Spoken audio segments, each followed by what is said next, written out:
আমি এই ছবিটিতে অভিনয় করেছি, আমার কাছে গল্পটি ভালো লেগেছে।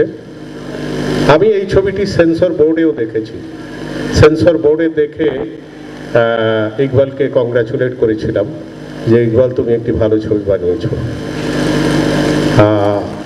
অনেক ফ্যান্টাসি আছে ছবিতে যেগুলো দর্শক আমার মনে হয় দর্শকরা ভালোভাবে নেবে। তবে দেশে অনেকে বলে, দেশের অনেক বুদ্ধিজীবীরা এখন বলেন দেশের মানুষের রুচির পরিবর্তন হয়। সেই সব রুচির বিকৃতি এবং পরিবর্তনের মধ্যে কতটুকু সাকসেস হতে পারবে আমি জানি না, তবে আমার সমস্ত আশীর্বাদ এবং দোয়া রইল ইকবালের প্রতি।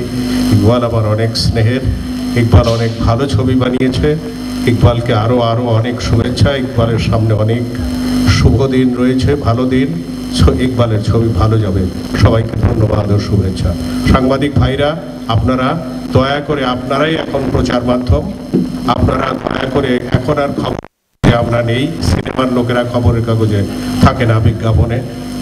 এই ঈদের ছবিতে ফার্স্ট পেজ বিজ্ঞাপন থাকতো, মিডল পেজ বিজ্ঞাপন থাকতো, ইত্তেফাকে কালার হতো, সেসব এখন আর নাই। শুধু আপনাদের উপর নির্ভরশীল চলচ্চিত্র।